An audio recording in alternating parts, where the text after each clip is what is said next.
বাংলা বলায় ফের বাংলাদেশি তকমা। হরিয়ানার পানিপথে পুলিশের মারে পা ভাঙলো আর ভাঙা পা নিয়ে বাড়ি ফিরলেন মোহাম্মদ জুনেদ আলম।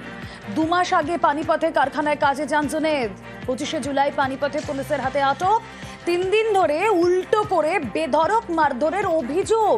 কথা বলবো, চঞ্চল প্রতিনিধি রয়েছেন সঙ্গে। চঞ্চল, 2 মাস আগে কারখানায় কাজে যান, তারপর কি হয় জুনেদের সঙ্গে, কি অভিযোগ?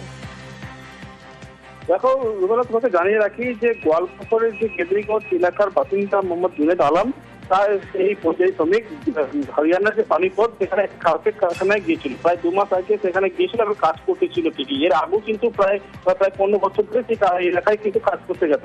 এই যে দেখা গেছে যে গত 25 তারিখ, যেটা অভিযোগ উঠেছিল, গত 25 তারিখে ওই জুনেদ আলমকে বাংলা ভাষা বলায় বাংলাদেশি তোফা দিয়ে তাকে তুলে নিয়ে যায় সেখানকার সিবা পুলিশ লাইন বলে সেখানকার পুলিশ, এবং পুলিশ নিয়ে যাওয়ার পর গত 3 দিন ধরে তাকে বেধড়ক মারধর করে। তাকে জোর করে স্বীকারিত করানোর চেষ্টা করা হয় যে তিনি বাংলাদেশি স্বীকার করে নাও, তোমাকে ছেড়ে দেওয়া হবে। এই স্বীকারিত মানে জোর করে তাকে স্বীকার করে নিতে হবে যে সে যেহেতু বাংলা বলছে তাই সে বাংলাদেশি। আর তারপর পুলিশের অকথ্য অত্যাচার, পা ভেঙে গিয়েছে জুনেদের, চোখে মুখে এখনো আতঙ্ক।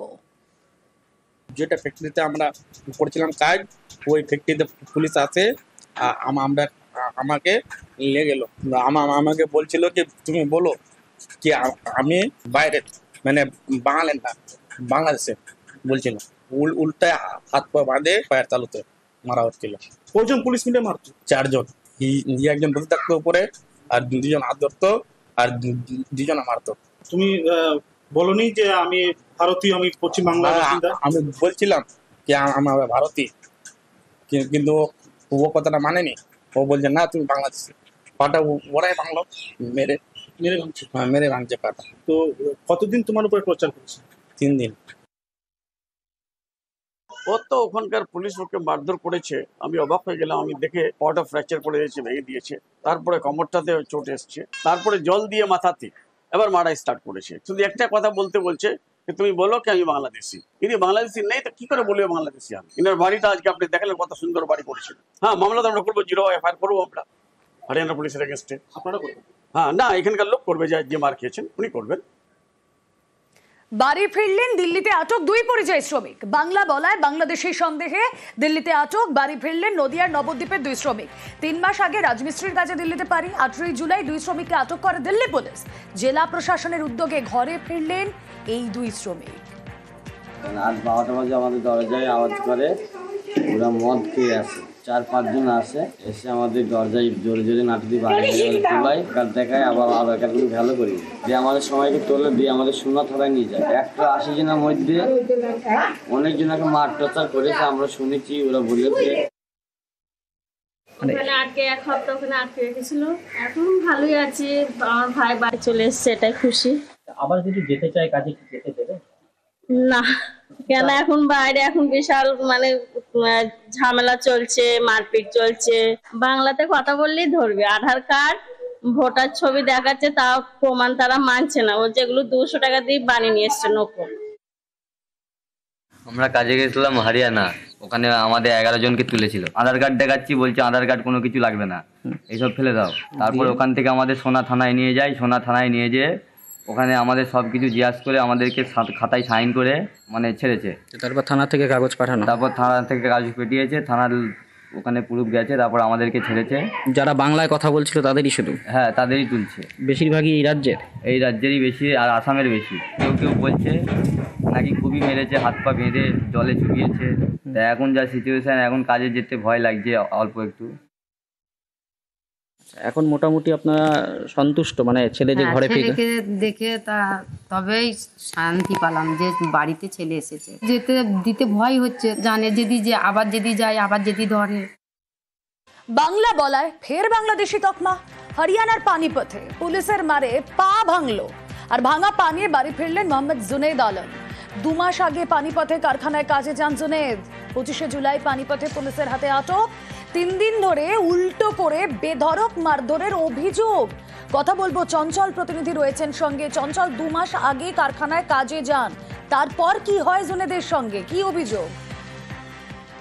দেখো রুবেলা, তোমাকে জানিয়ে রাখি যে গোয়ালপুকুরের যে কেদ্রিগঞ্জ এলাকার বাসিন্দা মোহাম্মদ জুনেদ আলম, তার এই পর্যায়ী শ্রমিক হরিয়ানার যে পানিপথ সেখানে কার্পেট কারখানায় গিয়েছিল, প্রায় 2 মাস আগে সেখানে গিয়েছিল এবং কাজ করতেছিল ঠিকই। এর আগেও কিন্তু প্রায় 15 বছর ধরে সেই এলাকায় কিন্তু কাজ করতে যেত। এই যে দেখা গেছে যে গত 25 তারিখ, যেটা অভিযোগ উঠেছিল গত 25 তারিখে ওই জুনেদ আলমকে বাংলা ভাষা বলায় বাংলাদেশি তোফা দিয়ে তাকে তুলে নিয়ে যায় সেখানকার শিবা পুলিশ লাইন বলে সেখানকার পুলিশ, এবং পুলিশ নিয়ে যাওয়ার পর গত 3 দিন ধরে তাকে বেধড় মারধর করে, তাকে জোর করে স্বীকারিত করানোর চেষ্টা করা হয় যে তিনি বাংলাদেশি স্বীকার করে নাও, তোমাকে ছেড়ে দেওয়া হবে। এই স্বীকারিত মানে জোর করে তাকে স্বীকার করে নিতে হবে যে সে যেহেতু বাংলা বলছে তাই সে বাংলাদেশি, আর তারপর পুলিশের অকথ্য অত্যাচার, পা ভেঙে গিয়েছে জুনাইদের, চোখে মুখে এখনো আতঙ্ক। যেটা ফ্যাক্টরিতে আমরা করছিলাম কাজ, ওই ফ্যাক্টরিতে পুলিশ আছে, আমরা আমাকে নিয়ে গেল।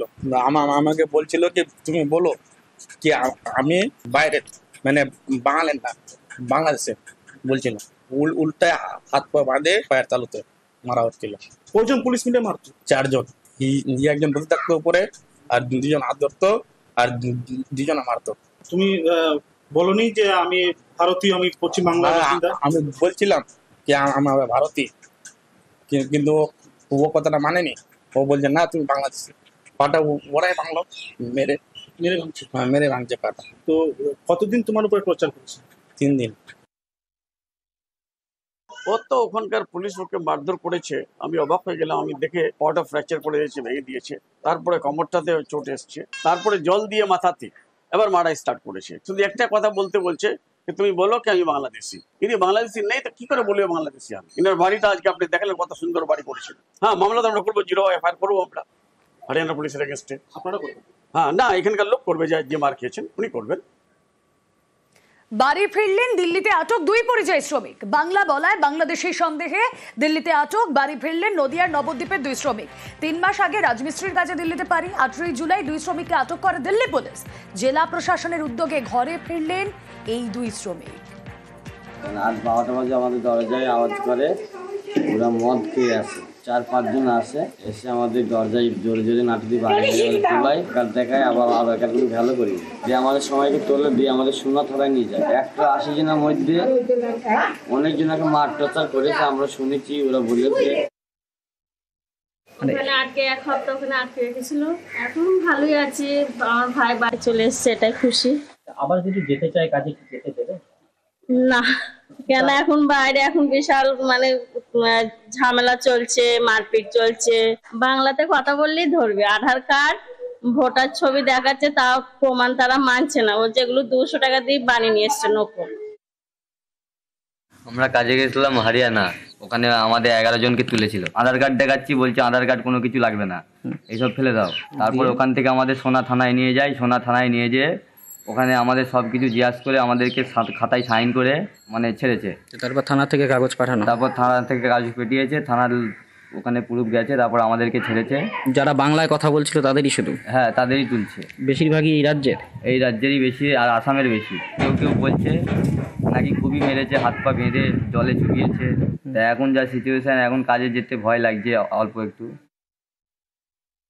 এখন মোটামুটি আপনারা সন্তুষ্ট, মানে ছেলে যে ঘরে ছেলেকে দেখে তবেই শান্তি পেলাম যে বাড়িতে ছেলে এসেছে। যেতে দিতে ভয় হচ্ছে, জানে যদি আবার যদি যায়, আবার যদি ধরে।